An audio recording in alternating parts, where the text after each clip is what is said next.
સમાચાર રાજકોટમાંથી મળી રહ્યા છે કે જ્યાં ટીઆરપી ગેમ ઝોન અગ્નિકાંડને લઈને સૌથી મોટો ધડાકો થયો છે। જી હા, ભાજપના પૂર્વ એમએલએ અને સિનિયર આગેવાન સાગઠિયાને મળ્યા હોવાનો અહીંયા ધડાકો થયો છે। રમેશ રૂપાપરા અને વોર્ડ નંબર 1ના કોર્પોરેટર હિરેન ખીમાણીયા મળ્યા હોવાનો ધડાકો થયો છે। બંને નેતાઓ સાગઠિયાને ક્રાઇમ બ્રાન્ચની કસ્ટડીમાં મળ્યા હોવાનું અહીંયા સામે આવ્યું છે। સમાચાર એ પણ છે કે શું સાગઠિયા સાથે કોઈ સાંઠગાંઠ છે? શું રમેશ રૂપાપરાએ સાગઠિયાને ફોડવાની કોશિશ કરી? શું રૂપાપરા પોતાનું અને ભાજપના નેતાઓનું નામ ન ખુલે તે માટે સાગઠિયાને મળ્યો? અનેક સવાલ થઈ રહ્યા છે।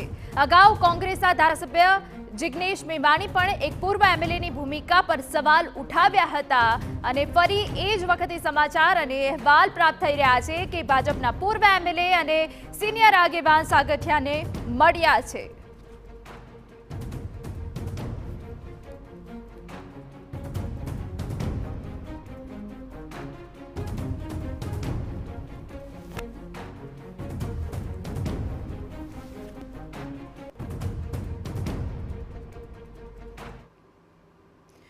તો એક તરફ કે આ સાગઠિયા ઉપર સકંજો કસાયો છે એસીબીનો અને તે વચ્ચે આ મોટો ખુલાસો થયો છે, ત્યારે વધુ વિગતે વાત કરવા અમારા સંવાદદાતા મોહિત ભટ્ટ જોડાઈ ગયા છે।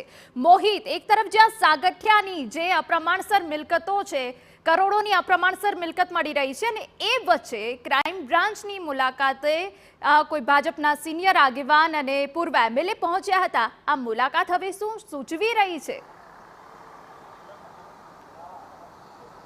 અહીંના ક્રાઇમ બ્રાન્ચના અધિકારીઓ છે તેમના દ્વારા એ વાતનો રદિયો આપવામાં આવ્યો છે કે આ પ્રકારની કોઈ મુલાકાત છે તે થઈ નથી, પરંતુ આ કિસ્સામાં તપાસ થવી ખૂબ જ જરૂરી છે।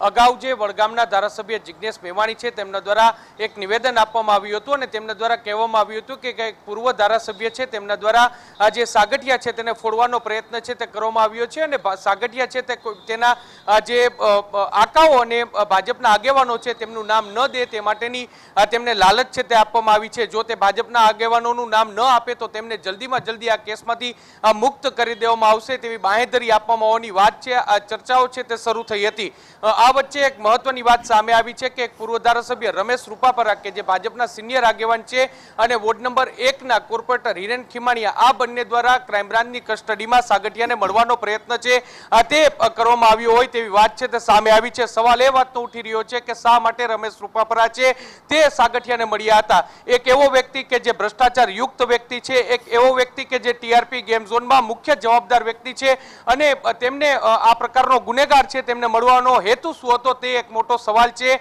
તે અત્યારે ઉઠી રહ્યો છે। બીજી મહત્વની વાત, જે રીતે એન્ટી કરપ્શન બ્યુરોએ સાગઠિયા સામે સકંજો કસ્યો છે અને સાગઠિયા પાસેથી કરોડો રૂપિયાની બેનામી સંપત્તિ છે તે મળી છે, ત્યારે આ ભ્રષ્ટાચાર પાછળ કોનો દૂરસંચાર હતો, આ ભ્રષ્ટાચાર પાછળ કોના છુપા આશીર્વાદ હતા તે એક તપાસનો વિષય છે। અત્યાર સુધીમાં જો રાજ્ય સરકારની એસઆઈટી હોય કે રાજકોટ ક્રાઇમ બ્રાન્ચની એસઆઈટી હોય, આ બંને એસઆઈટીની તપાસ છે તે શંકાના દાયરામાં છે। એટલા માટે શંકાના દાયરામાં છે કારણ કે આ તપાસ છે તે સાગઠિયા પૂરતી લિમિટ છે, પરંતુ સાગઠિયા પછી કોણ? આટલો મોટો ગેમ ઝોન છે છેલ્લા 4 વર્ષથી ધમધમી રહ્યો હતો, ત્યારે શું રાજકોટ મહાનગરપાલિકાના પદાધિકારીઓ કે ભાજપના નેતાઓને આ ગેમ ઝોનની ગંધ સુદ્ધા ન હતી? તે એક મોટો સવાલ છે। એક ભાજપના કોર્પોરેટર વોર્ડ નંબર 13ના જે નીતિન રામાણી છે તેમના દ્વારા સ્પષ્ટપણે કહેવામાં આવ્યું છે કે તેઓ આ ગેરકાયદેસર બાંધકામ અંગે જાણતા હતા, તો કેમ પોલીસ દ્વારા તેની અટકાયત કરવામાં ન આવી? અથવા તો તેની પોલીસે નિવેદન લઈ અને માત્ર સંતોષ માની લીધો? સાગઠિયાને બચાવવાની સાથે સાથે સાગઠિયાની પાછળ કોણ તેને બચાવવાના પૂરા પ્રયત્નો થઈ રહ્યા હોય તેવું અત્યારે લાગી રહ્યું છે। કોંગ્રેસ દ્વારા પણ આક્ષેપ છે તે કરવામાં આવ્યું છે કે રાજકોટ મહાનગરપાલિકામાં ટીપી શાખાને લગતા કોઈ પણ કામકાજ હોય, એ પછી જમીનના હેતુફેરની વાત હોય કે પછી માર્જિનના પ્રશ્નો હોય કે પછી કોઈ વ્યક્તિને પ્લોટની ફાળવણી હોય, આ તમામ બાબતો છે તે જનરલ બોર્ડમાં પસાર થતી હોય છે અને જનરલ બોર્ડની સર્વ સત્તા છે તે રાજકોટના મેયર અને સ્ટેન્ડિંગ કમિટી ચેરમેન પાસે હોય છે। ત્યારે શું તેમના આશીર્વાદ છે ને તેની સાથે ભાગ બટાઈ કરીને સાગઠિયા આટલો મોટો ભ્રષ્ટાચાર કરતો હતો?